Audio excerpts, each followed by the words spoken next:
What I love about being outdoors is a sense of belonging.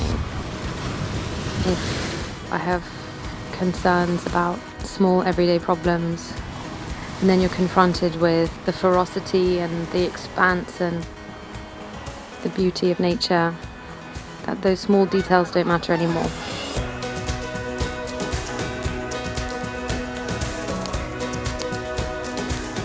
We should all keep doing things outside of our comfort zone so that we can keep growing and changing no matter how old we are.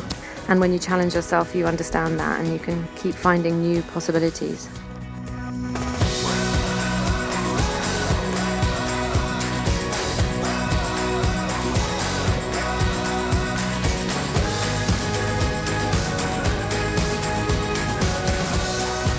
If I was going to encourage somebody else to get outdoors, I'd say it's where you belong.